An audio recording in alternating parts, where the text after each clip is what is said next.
Hello and welcome everyone to my channel hire yourself with education. आज के session में बात करने वाले हैं हम कंप्यूटर के क्वेश्चंस की जो यूजुअली एनटीपीसी या एसएससी के एग्जाम में पूछे जाते हैं। और पहले उससे रिलेटेड हम कुछ थ्योरी की भी बात करेंगे, मतलब कुछ इंपॉर्टेंट टॉपिक्स की बात करने वाले हैं। और उसके बाद जो प्रीवियस ईयर या अभी करंट में जो एनटीपीसी का एग्ज़ाम चल रहा है उस एग्ज़ाम से रिलेटेड क्वेश्चंस के बारे में भी बात करेंगे। ठीक है, तो कौन कौन से टॉपिक और कौन कौन से क्वेश्चन डिस्कस करने वाले हैं देखते हैं नेक्स्ट स्लाइड में।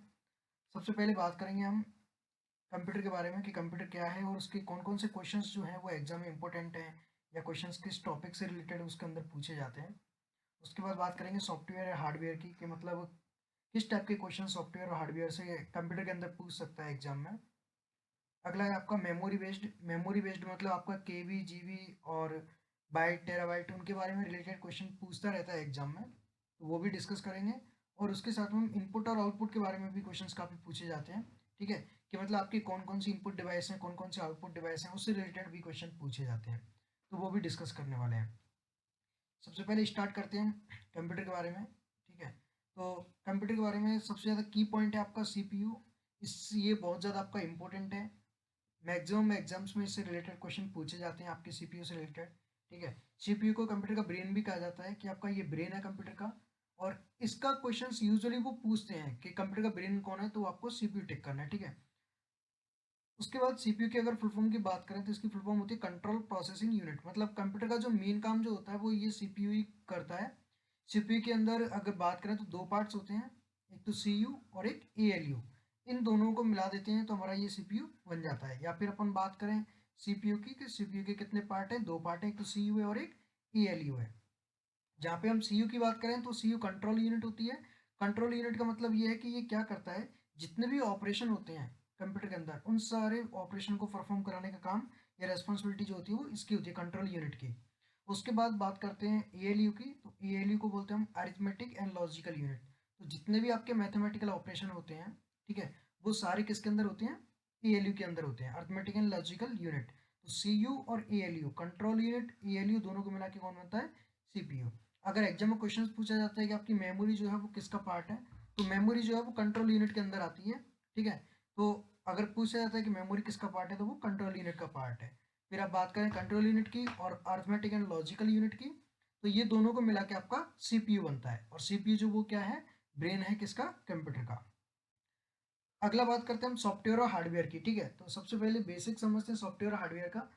दोनों में मेन डिफरेंस क्या है, देखो, जो चीज़ें आप स्क्रीन पे देख रहे हो, ठीक है, स्क्रीन पे देख रहे हो, वो क्या है कि उसको आप टच, अगर बात करें टच करने की तो टच नहीं कर सकते हो, सिर्फ आप उसको देख ही सकते हो। जैसे अगर हम क्रोम की बात करें, गूगल क्रोम है आपका, या कोई सॉफ्टवेयर है आपका, जैसे कोई एप्लीकेशन ले लिया आपने, जैसे कोई गेमिंग एप्लीकेशन है, ये सारे क्या है, सॉफ्टवेयर है। वो क्या कर सकते हो, आप सिर्फ उसको देख सकते हो लेकिन टच नहीं कर सकते। हार्डवेयर क्या है कि उसको आप छू सकते हो, टच कर सकते हो। जैसे आपका सीपीयू हुआ, जिस सीपीयू को आप टच कर सकते हो। अगर मैं कीबोर्ड की बात करूँ तो कीबोर्ड को भी आप क्या कर सकते हो, टच कर सकते हो। तो ऐसी चीज़ें जिनको आप देखने के साथ साथ में टच भी कर सकते हो वो तो आपके हार्डवेयर हो जाते हैं। और जिनको सिर्फ आप देख ही सकते हो तो वो आपका क्या होता है, सॉफ्टवेयर। तो अगर मैं बात करता हूँ सॉफ्टवेयर की, तो सॉफ्टवेयर के अंदर आपके कौन कौन सी चीज़ें हो जाएंगी, वेब एप्लीकेशन हो जाएगा, विंडो हो जाएगी और गेम एप्लीकेशन हो जाएंगे। हार्डवेयर के अंदर अगर बात करते हो सीपीयू है आपका, माउस है, कीबोर्ड है, ये सारी चीज़ें किसके अंदर आ जाएंगी, आपकी हार्डवेयर के अंदर। ठीक है, तो ये सारी चीज़ें हो गई जिसके अंदर हम बात कर रहे थे अभी। तो आपका एक तो सॉफ्टवेयर हो गया और एक क्या हो गया, हार्डवेयर। सॉफ्टवेयर के अंदर अगर मैं बात करूँ तो क्या हो जाएगा, सॉफ्टवेयर के अंदर आपके आ जाएंगे वेब एप्लीकेशन है, ठीक है, या फिर अपन बात करें किसकी, गेम एप्लीकेशन है। गेम वगैरह क्या है, हम खेलते हैं लेकिन क्या एक्चुअल में रियलिटी में हम उनको टच नहीं कर सकते, सिर्फ हम क्या कर रहे हैं, देख ही रहे हैं। ठीक है, तो इसका मतलब क्या है कि अगर हम देख सकते हैं और टच नहीं कर सकते तो वो आपका सॉफ्टवेयर, और देख सकते हैं और टच कर सकते हो तो वो आपका हार्डवेयर हो जाएगा। ठीक है, अगला है आपका मेमोरी बेस्ड। देखो, मेमोरी बेस्ड का मतलब ये होता है कि अपन कितनी मेमोरी है किसी चीज़ की उसके बेस पर। ठीक है, तो सबसे जो छोटी इकाई है, या अपन बात करें स्मॉलेस्ट यूनिट, तो आपका बिट होता है 1 बिट। ठीक है, अगर 4 बिट की बात करते हैं तो 4 बिट, अगर हम बात करें कि 4 बिट का कॉम्बिनेशन जो है उसको हम क्या बोलते हैं, तो वो एक 1 निबल होता है। अगर हम बात करें 8 बिट की तो वो 1 बाइट हो जाएगा। अब इसमें क्वेश्चन ये भी पूछा जा सकता है कि आपका 1 बाइट के अंदर कितने निबल होंगे। ठीक है, तो देखो, 1 बाइट के अंदर 8 बिट है आपका, 1 बाइट के अंदर कितना बिट है आपका, 8 बिट है। ठीक है, और 4 बिट जो है आपके, वो कितना बना रहे हैं आपके, 1 निबल बना रहे हैं, तो इसका मतलब आपके 8 बिट कितना निबल बनाएंगे, तो ये 2 निबल बनाएंगे। तो ये क्वेश्चन अगर पूछा जाता है तो ये आप करके आ जाना कि 1 बाइट के अंदर 2 निबल होते हैं और 4 बिट के अंदर 1 बाइट होता है, 8 बिट के अंदर 1 बाइट होता है। फिर आपका 1024 बाइट को अगर बात करें तो ये 1 KB हो जाता है, जिसको क्लोबाइट बोलते हैं। ठीक है, क्लोबाइट KB 1024 अगर क्लोबाइट हो जाता है तो इसको 1 MB बोलते हैं। ठीक है, अब डाउट ये भी आ सकता है तुमको कि ये 1024 ऐसा क्यों चलता है रेंज में, 1000 क्यों नहीं होता अगर क्लो की बात करें तो देखो ये क्या है, आपका 2 की पावर में चलता है। ठीक है, जैसे अगर हम 2 मल्टीप्लाई बाई 2 की बात करें तो कितना आएगा 4, फिर 4/2 की बात करें तो कितना आएगा 8, फिर ऐसे ही आपका 2 की पावर जितनी बार होगी 8 2 जा 16, 16 2 जा आपका 32, 32 जो है आपका 64, फिर 64 का 2 से मल्टीप्लाई करोगे तो आपका कितना आएगा 128, फिर 128 का 256, फिर उसका करोगे तो 5/2, फिर उसका करोगे तो 1024। तो आपकी जो मेमोरी होती है वो 2 की पावर में चलती है सारी, इसीलिए ये आपका 1024 रहता है। तो 1024 केबी की अगर बात करें तो 1 MB हो जाता है, जिसको मेगाबाइट बोलते हैं। ठीक है, तो ये आपका 1 मेगाबाइट हो जाएगा। अगला है आपका 1024 MB की मेगाबाइट की बात करें तो ये 1 GB हो जाता है, ये आपका गीगाबाइट हो जाता है। ठीक है, गीगाबाइट हो जाएगा। नेक्स्ट वाला है आपका 1024 GB की बात करें तो ये 1 TB हो जाता है, इसको टेराबाइट बोलते हैं। ठीक है, अगर हम 1024 TB की बात करें तो ये 1 PB हो जाता है, इसको पेटाबाइट बोलते हैं। ठीक है, तो ये सारी चीज़ें हैं जो मेमोरी बेस्ड क्वेश्चन जो पूछ सकता है। ठीक है, ये बता देता हूँ मैं आपको 8 बिट 1 बाइट, ये आपका जो अभी रनिंग में एनटीपीसी एग्जाम में 2020 में जो चल रहा है उसमें पूछा गया ये क्वेश्चन। ये 30 या 31 की कोई शिफ्ट थी, उसमें ये क्वेश्चन पूछा गया कि आपके 1 बाइट के अंदर कितने बिट होते हैं।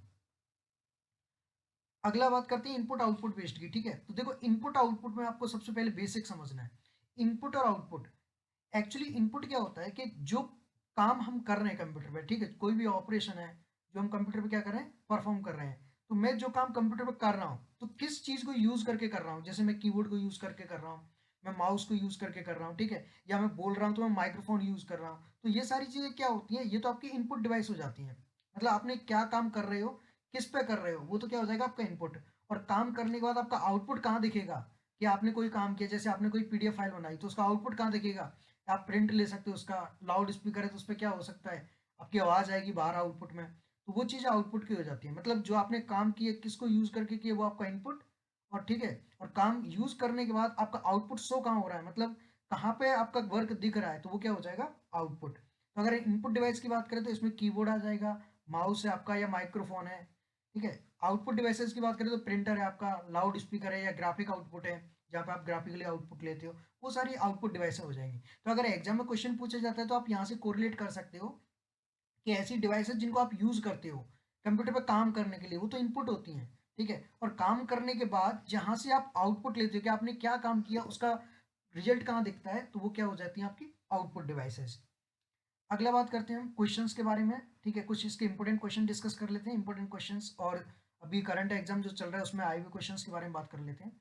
एक क्वेश्चन है, देखो which is called brain of computer, computer का दिमाग किसे कहा जाता है। ठीक है, तो ये हम अभी बात कर चुके थे कि सीपीयू, सीपीयू को ही हम क्या बोलते हैं, कंप्यूटर का दिमाग बोलते हैं। इसके अंदर ये रेम फर्स्ट ऑप्शन है। ठीक है, तो रेम क्या है, ये आपकी मेमोरी है, इसको मेमोरी बोलते हैं कंप्यूटर की। एक तो रैम होती है और दूसरी मेमोरी होती है रोम। अगर इनकी फुल फॉर्म भी पूछ लेता है कभी कभी, तो अगर फुल फॉर्म अगर पूछता है तो आपकी रैम की फुल फॉर्म जो है वो हो जाएगी आपकी random access memory, random access memory. और आपकी रोम जो है वो हो जाएगी आपकी रीड ओनली मेमोरी। रोम की अगर हम बात करें तो ये हो जाएगी आपकी रीड ओनली मेमोरी। तो ये चीज़ें फुल फॉर्म भी याद रखना, कभी कभी पूछ लेता है एग्जामिनेशन में। ठीक है, नेक्स्ट बात करते हैं आपके फुल फॉर्म ऑफ WWW। तो इसकी फुल फॉर्म होती है वर्ल्ड वाइड वेव। तो आपका सी ऑप्शन जो है वो करेक्ट हो जाएगा, बाकी के ये तीनों ऑप्शन रॉन्ग है। ठीक है, ये एग्जाम में यूजुअली पूछता है, फुल फॉर्म कंप्यूटर से रिलेटेड जितनी भी टर्म होती हैं उनकी फुल फॉर्म एग्जाम में पूछी जाती हैं। अगला क्वेश्चन है फुल फॉर्म ऑफ HTTP। ठीक है, तो HTTP की जो फुल फॉर्म होती है वो होती है आपकी हाइपर टेक्स्ट ट्रांसफर प्रोटोकॉल। तो आपका सी ऑप्शन जो है वो इसमें करेक्ट रहेगा। ठीक है, HTTP से रिलेटेड एक और टर्म है कंप्यूटर के अंदर जो आती है HTML। ठीक है, तो HTML की फुल फॉर्म होती है आपकी हाइपर टेक्स्ट मार्कअप लैंग्वेज। तो अगर ये पूछा जाता है तो आप ये भी टिक कर सकते हो, तो ये इसकी फुल फॉर्म हो जाएगी आपकी हाइपर टेक्स्ट मार्कअप लैंग्वेज।